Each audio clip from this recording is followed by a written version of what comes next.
Welcome back to rainbow food and lifestyle channel. ಎಲ್ಲರೂ ಹೆಲ್ತಿಯಾಗಿ ಮತ್ತು ಹ್ಯಾಪಿಯಾಗಿದ್ದೀರಾ ಅಂತ ಅಂದ್ಕೊಂಡಿದ್ದೀನಿ. ಇವತ್ತು ನಾನು ಮರಗೆಣಸನ್ನು ಬಳಸ್ಕೊಂಡು ರೊಟ್ಟಿ ಮಾಡ್ಕೊಳ್ತಾ ಇದ್ದೀನಿ. ಇದು ಹೆಲ್ತಿಗೆ ತುಂಬಾ ಒಳ್ಳೆಯದು. ಉತ್ತಮ ಜೀವನ ಶೈಲಿಯಿಂದ ಉತ್ತಮ ರೀತಿಯ ಆರೋಗ್ಯವನ್ನು ಹೊಂದಬಹುದು. ಹಿಂದಿನ ಕಾಲದಲ್ಲಿ ಗೆಡ್ಡೆ ಗೆಣಸನ್ನು ತಿಂದು ತುಂಬಾ ಗಟ್ಟಿಮುಟ್ಟಾಗಿರ್ತಿದ್ರು. ಹಾಗಂತ ನಾವು ಗೆಡ್ಡೆ ಗೆಣಸನ್ನು ತಿಂದು ಬದುಕೋಕ್ಕಂತೂ ಸಾಧ್ಯವಿಲ್ಲ. ಅದರಲ್ಲಿ ಕೆಲವೊಂದನ್ನು ನಮ್ಮ ಆಹಾರ ಪದ್ಧತಿಯಲ್ಲಿ ಬಳಸ್ಕೋಬಹುದು. ಇವುಗಳನ್ನು ಬಳಸೋದ್ರಿಂದ ಸ್ವಲ್ಪ ಮಟ್ಟಿನಾದರೂ ಉತ್ತಮ ಆರೋಗ್ಯವನ್ನು ಹೊಂದಲು ಸಹಾಯಕವಾಗುತ್ತದೆ. ಅದರಲ್ಲೂ ಮರಗೆಣಸಿನಿಂದ ತುಂಬಾ ಲಾಭದಾಯಕ ಅಂಶಗಳಿವೆ.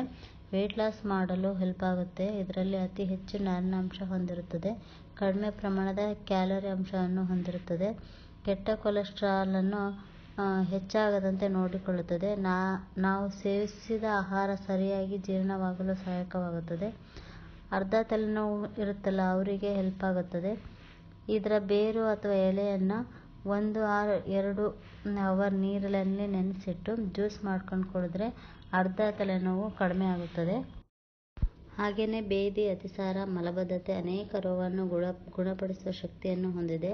ಆದಷ್ಟು ನಮ್ಮ ಆಹಾರ ಸೇವನೆಯಲ್ಲಿ ಬಳಸೋದ್ರಿಂದ ಒಂದು ಉತ್ತಮ ಜೀವನ ಶೈಲಿಯನ್ನು ಅನುಸರಿಸಬಹುದು. ಇಲ್ಲಿ ನಾನು ಮರಗೆಣಸನ್ನು ಬಳಸ್ಕೊಂಡು ರೊಟ್ಟಿ ಮಾಡ್ತಾ ಇದ್ದೀನಿ. ಮೊದಲಿಗೆ ಒಂದು ದಪ್ಪದ ಮರಗೆಣಸನ್ನು ತೊಗೊಂಡಿದ್ದೀನಿ. ಅದನ್ನು ಚೆನ್ನಾಗಿ ನೀರಿನಲ್ಲಿ ತೊಳೆದು ಆಮೇಲೆ ಮೇಲಿನ ಸಿಪ್ಪೆಯನ್ನು ತೆಗಿತಾ ಇದ್ದೀನಿ.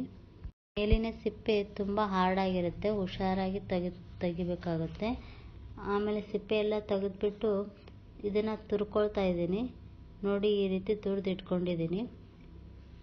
ಇದನ್ನು ಮಿಕ್ಸಿ ಜಾರ್ಗೆ ಹಾಕ್ಕೊಂಡು ಮಿಕ್ಸಿ ಮಾಡ್ಕೊಳ್ತಾ ಇದ್ದೀನಿ.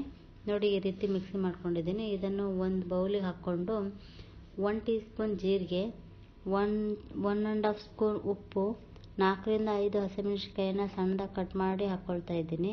ಸ್ವಲ್ಪ ಶುಂಠಿನ ಹಾಕ್ಕೊಳ್ತಾ ಇದ್ದೀನಿ. ಮತ್ತು 2 ಕ್ಯಾರೆಟ್ನ ತುರಿದು ಹಾಕ್ಕೊಳ್ತಾ ಇದ್ದೀನಿ. 2 ರಿಂದ 3 ಈರುಳ್ಳಿನ ಸಣ್ಣದಾಗಿ ಕಟ್ ಮಾಡಿ ಸೇರಿಸ್ಕೊಳ್ತಾ ಇದ್ದೀನಿ. ಹಾಗೆಯೇ ಸಣ್ಣದಾಗಿ ಕಟ್ ಮಾಡಿದ ಕೊತ್ತಂಬರಿ ಸೊಪ್ಪನ್ನು ಸಹ ಸೇರಿಸ್ಕೊಳ್ತಾ ಇದ್ದೀನಿ. ಇವಾಗ ಇದನ್ನು ಚೆನ್ನಾಗಿ ಮಿಕ್ಸ್ ಮಾಡಿಕೊಂಡು ಗ್ಯಾಸ್ ಮೇಲೆ ತವ ಇಟ್ಟು ಒಂದು ಸ್ವಲ್ಪ ದಪ್ಪ ಇರುವ ಕವರ್ನ ತೊಗೊಂಡಿದ್ದೀನಿ. ನೋಡಿ, ಈ ರೀತಿ ಪ್ಲಾಸ್ಟಿಕ್ ಕವರ್ ತೊಗೊಂಡಿದ್ದೀನಿ. ಹಿಟ್ಟನ್ನು ಸ್ವಲ್ಪ ಉಂಡೆ ಥರ ಮಾಡಿಕೊಂಡು ಕವರ್ ಮೇಲೆ ಸ್ವಲ್ಪ ಎಣ್ಣೆ ಹಾಕ್ಕೊಂಡು ರೊಟ್ಟಿನ ಸುಟ್ಕೊಳ್ತಾ ಇದ್ದೀನಿ.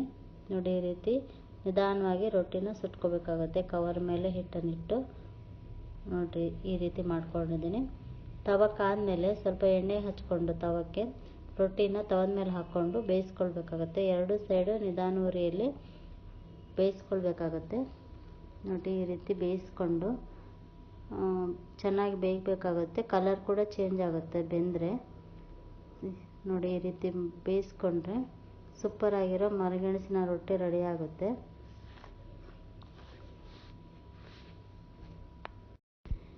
ಕ್ಯಾರೆಟು, ಹಸಿಮೆಣಸಿನಕಾಯಿ ಎಲ್ಲ ಬಳಸೋದ್ರಿಂದ ಕಲರ್ಫುಲ್ಲಾಗಿ ತುಂಬ ಚೆನ್ನಾಗಿ ಕಾಣುತ್ತೆ. ರುಚಿಯೂ ಕೂಡ ತುಂಬ ಚೆನ್ನಾಗಿರುತ್ತೆ. ಹೆಲ್ತಿಗೂ ತುಂಬ ಒಳ್ಳೆಯದು. ಈ ರೀತಿ ಆಹಾರ ಪದ್ಧತಿಯನ್ನು ಬದಲಿಸ್ಕೊಳ್ಳೋದ್ರಿಂದ ತುಂಬ ಉತ್ತಮ ಆರೋಗ್ಯವನ್ನು ಹೊಂದಬಹುದಾಗಿದೆ. ನಮ್ಮ ಚಾನಲ್ನ ಸಬ್ಸ್ಕ್ರೈಬ್ ಮಾಡಿ, ಫಾಲೋ ಮಾಡಿ. Thank you for watching.